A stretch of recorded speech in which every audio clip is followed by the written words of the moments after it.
Hello and welcome to this special SUPboarder video where we're going to be getting you fit over the winter so you can come back on the water stronger than before.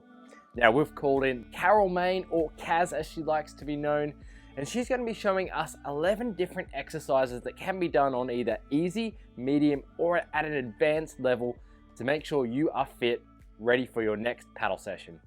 We'll be introducing Kaz and then she will be taking over to explain those 11 exercises.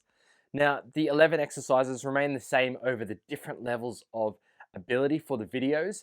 However, they do change slightly depending on if you want to make it a little bit harder or a little bit easier, depending on your ability. You will be able to find these workout videos at the end of this video and also in the description below. Kaz is a stand-up paddler herself, alongside being a SUP coach too. She's been a Pilates instructor for many years, and before combining her passions to teach Pilates on a SUP, Kaz has been a swimming teacher, gymnast and coach, and a police officer as well. And a fun fact about Kaz, she recently won the silver medal at the 2022 Coracle World Championships. Her company, Mainly Pilates, helps paddlers and everyday people become more flexible, become stronger, have more endurance and better balance. Let's hand it over to Kaz now, who's going to show us those 11 exercises, but also tell us a little bit about why being more fit is important for paddling. Hey, I'm Kaz. I'm a SUP coach and a Pilates instructor, and I found a brilliant way of combining both my passions by teaching Pilates on a paddleboard. And it's amazing being out in the fresh air, on the water. There is nothing better for your mental health, I promise. And the clever scientists have proven that all exercise sends happy hormones around your brain and makes you better. The tricky bit is getting started. And then why? Why do I want to do exercise? I only want a paddleboard. Well, you wouldn't believe, if you read the Facebook groups, etc., how many people say they went paddleboarding for the first time and they hurt for 2 days, or they couldn't walk upstairs because their thighs were killing them. And their wrists, a lot of people complain about their wrists because paddleboarding is a tough workout. So if you do these exercises in between your paddleboards, then when you go paddleboarding, they won't hurt. So what I've done is I've devised 3 separate workouts. The first one is very easy for people who aren't perhaps used to exercise. And then the next one is intermediate, people a bit more used to exercise or who find the first one a bit easy. And then the third one is advanced. It's called HIIT, high intensity interval training. And the reason it's so good is because you see that little countdown. It's psychological. You see that countdown, you think, oh, I've only got 20 more seconds. I can do it. So it does help you. But also it means you can work as hard as you like, and then you get a little rest. And in that little rest, it brings your heart rate back down a little bit, and then you send it back up. And it's the quickest way to get fit. So all these exercises are specifically for the muscle groups we use when paddling. One important thing to remember is I am a stickler for good form in my classes, but I'm not there with you, so I can't see what you're up to. You only have the one body and you must look after it. Don't break it.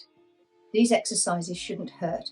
Yes, your muscles might ache, but no pain. If anything hurts, stop immediately. Okay, so I'm going to get on to explaining the exercises first. There's 11 of them, and you need your paddle, or a weight, dumbbell, or a tin of beans if you haven't got any weight, or a bottle of water, anything you like. You might not need any weights, but have them ready just in case. First exercise is called SUP on a rope. Hold your paddle out in front of you. I'm doing it kneeling because otherwise you lose my head. So I'm doing it kneeling for you. Arms out at shoulder height. And simply twist the paddle away from you. Away, away, away. And then back. Really work hard. So 20 seconds of that. Next move is called lunge chop. So I'm actually going to use a tin of beans. You don't need any weights at all. I'll come back a little bit so you can see me. A lunge is one foot in front of the other, but not, so they are still hip distance apart. This is really good for your balance, this one. And to lunge, you lower the back knee. But to lunge chop, you start with your weight above your head, and you chop and under. Chop. Same on the other side, so you're taking the weight over the front knee. Okay? Next one is bent over row. It's a rowing action. Grab your paddle, underhand grip. Okay, Hands are shoulder width apart. Now this is important. Your bum, imagine your bum are headlights. If I have a rounded back, my headlights are pointing down to the floor like a dipped beam. But if I go for a neutral spine, then I'm on main beam. Okay, so underhand grip and pull, really pull all the way as far as you can and down, all the way down. So that's a bent over row. Next one is deadlift. So again, you can use your paddle. Starting upright, slide the paddle down your knees, keeping that main beam and all the way back up. Past your knees, all the way back up. Okay. Next, Russian twist. This is one of my favourites. You will often see me doing this on my board. All of these actually, but. So, sit of beans for a weight. You can leave your feet on the floor and take the weight over. You can use your paddle. Take it over, down the side of your rail and over. Or you can use a heavier weight, whatever you choose. Next, 4-point kneeling. Back to the tin of beans. So it's one arm, opposite leg, out into what's called Superman and back in. From the front, notice no jaunty angles. We are in a nice straight line. And when you come in, really, really crunch. Don't just hang around, really make it work for you. And back out. Same on the other side. Next one is called side plank. Now, everything needs to be in a straight line. So my foot, my other foot, my elbow and my bum on the back of the mat. Weight ready. You can just lift the hips and stay here for the timing, or you can grab a weight, take it under, take it up, under, up.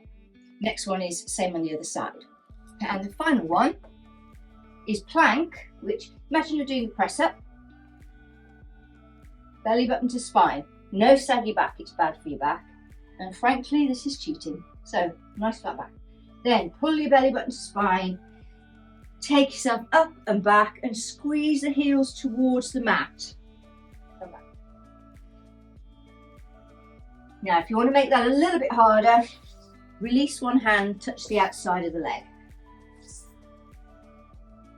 This is really good for stretching the hamstrings, because if you've ever tried sitting on your board, or in a kayak for that matter, with your legs out straight, a lot of people can't do it because the hamstrings are too tight. So what happens then is you tip the pelvis back, and then that's how you get bad backs.